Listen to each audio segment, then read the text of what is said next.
Okay, so this will probably be the final part of this series about my trip to America. And so mostly the rest of the trip was like doing a lot of stuff that was pre-planned with a bunch of friends. Uh, there was a point where I actually met with my mother for a couple hours, and then I met with my sisters for all. I have four sisters, so I met with my sisters. We went out to dinner with my sisters and my niece, well, two of my nieces actually, and it was cool because like it's the first time everybody has been together in like many years, but also obviously the first time I've seen all of them together in many years, and we all got to sit and have a dinner at some kind of um, mall restaurant. What the hell was it called? Um, Maggie McFly's or something. If I don't know, it's a chain restaurant, I'd assume. But if you guys have ever been there, like it's a ridiculous restaurant. Um, because the menu is like has hundreds of items. Like I don't know how anybody orders anything in a prompt amount of time. Like it doesn't make any sense. Like have you ever seen Kitchen Nightmares where like Gordon Ramsay goes into the restaurant? He's like, "You guys have like 100 items on your menu. You have to cut it down to like 20." Um, Maggie McFly's is like that. It's like 200 menus on the items, and there's no Gordon Ramsay to come in and cut it down to 20. So like you're just sitting there reading the menu for like an hour.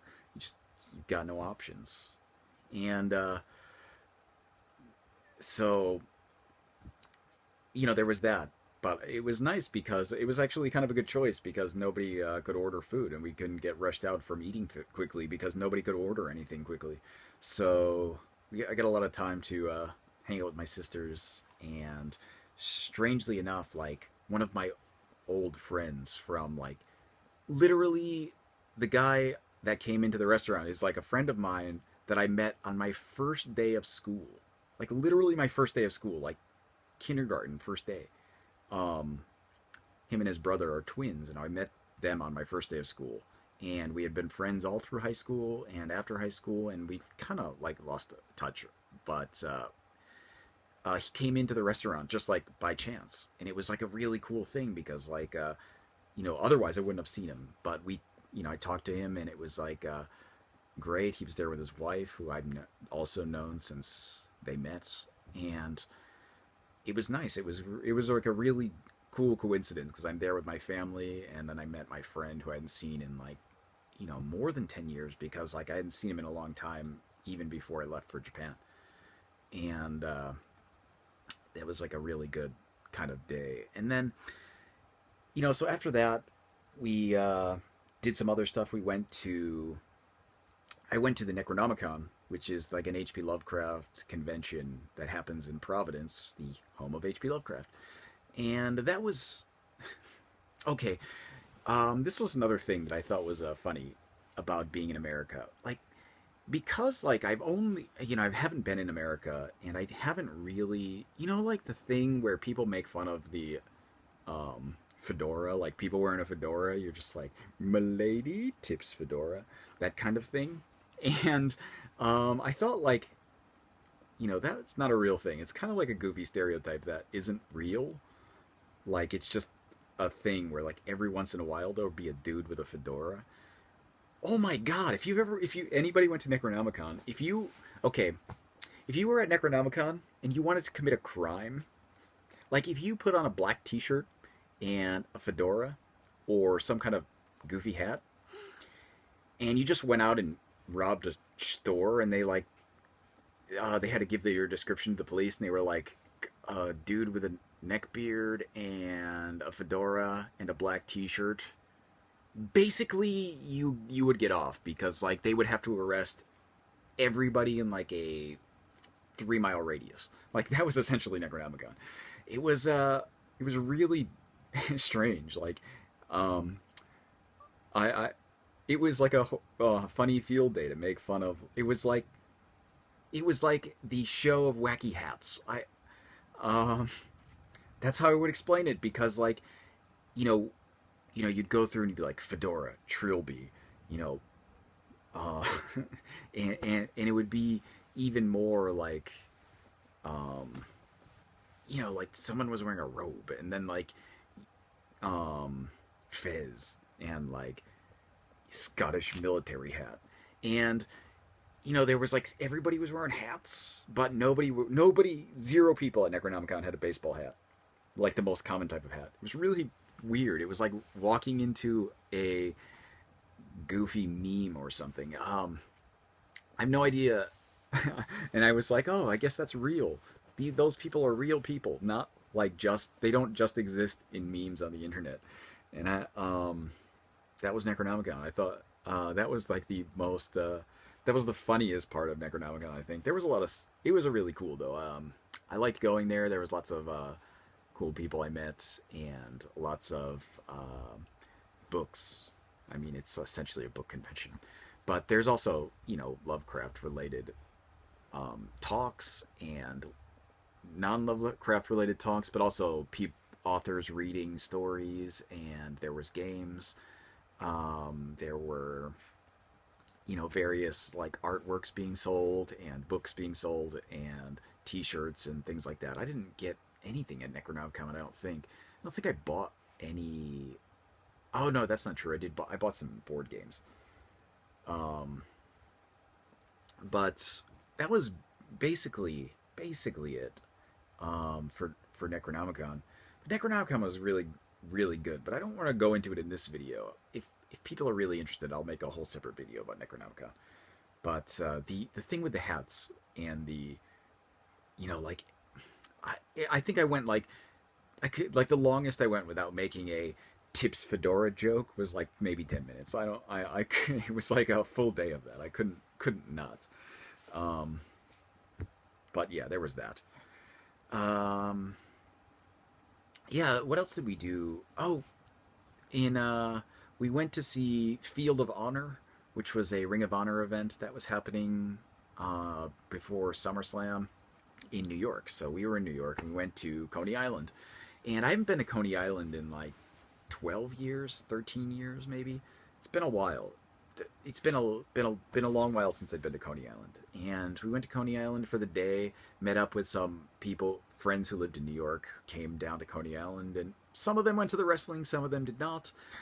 Um, but it was good to see everybody. We hung out for the day at Coney Island, doing Coney Island things, which you'd think like, what is there to do at Coney Island? It's right on the beach. And I'm not a beach guy. You can tell by my horribly pale skin. Um, I'm not much of a beach guy, but man, the Coney Island has a lot of stuff. There's lots of shops all along the boardwalk. There's stuff happening on the boardwalk. People with snakes and people in awful costumes, and there was a Christian salsa prayer tent meeting thing going on, and then there's like all the rides and things like there's roller coasters and things like that, and there's kind of like a pop-up hipster kind of um, food truck thing going on that was there. um, so for I mean, to give you an example, like one of the restaurants was called Bon Chovi, which is like a some kind of anchovy themed restaurant. Get it? Stupid, I know. But that was a thing. And then we went to wrestling, and there was lots of New Japan guys there, and that was cool. There were, we got to see wrestling, and we brought people who had never been to wrestling. People we've been friends with for years, but some of us are wrestling fans, and we used to watch wrestling together and go to indie shows. Three of the five people who went to the wrestling were people who had been to lots of wrestling shows before, been to indie shows before, watched wrestling, know what wrestling is about. Two people were there who had never really watched wrestling and never had been to a live wrestling event. And being in a live wrestling event is something that is different from watching wrestling on TV. And when you go to a live event, like anybody can have fun at a live wrestling event because it's interactive. It's fun. There's lots of chants. There's lots of interaction with the crowd. There's lots of cool stuff going on in the ring. There's lots of it's just a good time. It's hard to not have fun at a live wrestling event, even if you didn't like wrestling. And the Field of Honor event was at that like the Coney Island baseball park. So it's not exactly an ideal place to have a wrestling event because like, all of the seats are kind of focused on one area, whereas like the ring is usually it's all around the ring, but you can't really do that at a baseball park. But but leaving the show, the two guys who had never been to wrestling both like thought like, yeah, I would go again. That was fun, even though I don't like wrestling. So I thought like that was a pretty good thing about being in the U.S. Getting to do all these things with people that I hadn't seen in a long time. People that are friends, people that I can just talk to about a lot of random things. And I think I did a video about this sort of separately from this series. Um, but being in the US like really kind of showed me that being in Japan, like I by the end of my time in the US, like I was like pretty looking forward to coming back to Japan. Like there's a lot of stuff I like about living in Japan, and I like about my daily life, and I like about being here. But going back to the US, again, there's a lot of stuff I talked about in this series that I thought like I'll never really get used to again. But the thing I noticed about being in the U.S. was that there's just I have a lot of friends there. I have a lot of people who are doing interesting things. They're doing fun things, and they're really great people doing amazing things. And it's not even just like people I knew previously. I met a bunch of people, new people that I hadn't met before when I was in the US, and they're all were and it was really nice to meet them, and I was like, wow, I would be friends with these people if they were around. And there were, people I hadn't seen for a long time who I was really glad to see that I felt like I hadn't felt in a really long time, in the sense that like being in Japan is a bit of a um I don't know what I want to say here. It's like a in a lot of ways it's a kind of lonely experience. And it's not to say that like I'm incredibly lonely. Like I have friends, I have, people I meet up with relatively often, but it's not the same kind of thing. And it's not like just because like a lot of the people I met were people I've been friends with for, you know, 20 plus years or so, but because I did meet a lot of new people who I thought, I just met that day, and I thought like, this is great talking to these people. I can like immediately fell into like being jokey and fun, and like just being like, really comfortable with them. And it's rare that I get that in Japan. And it was the kind of thing that I missed. Like I missed being dynamic. I missed being like able to have like, kind of people to play off of for joking, or people to play off of for creativity, or inspiration to do things, or even just people who are willing to like say, I've never done this kind of thing, but if you guys are going to invite me, I'll just come along for the ride. Like I'm going to do this. That happened a bunch. Like not even just the wrestling, just for other stuff too. Like, oh, you guys are going here, I guess I'll come along. It'll be fun, maybe. Or if not, we can just I'll be with you guys talking, and that'll be cool too. And that was a lot of what it was. A lot of that just doesn't happen in Japan.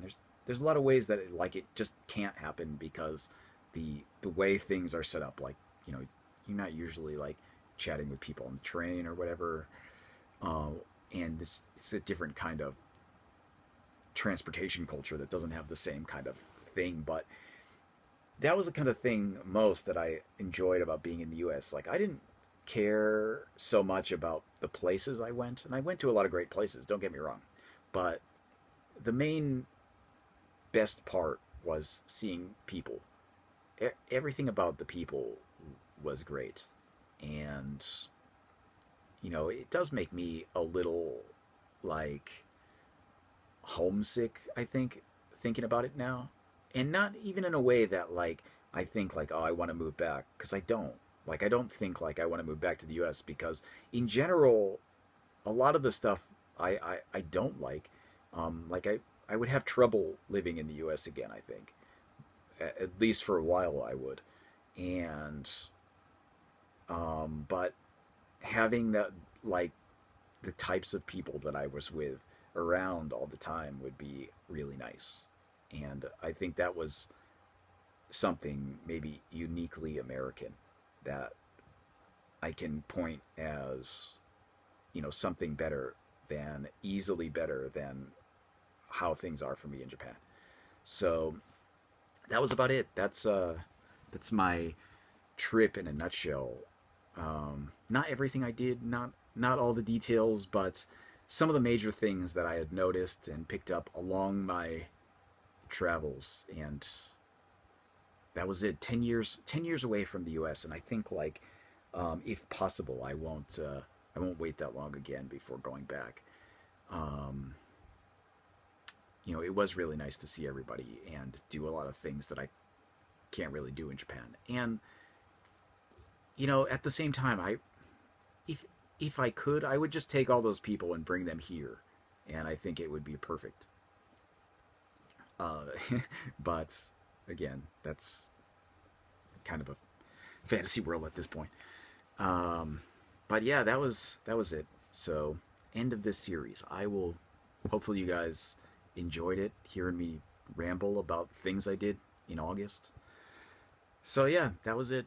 I'll catch you guys in some other video some other time. See ya.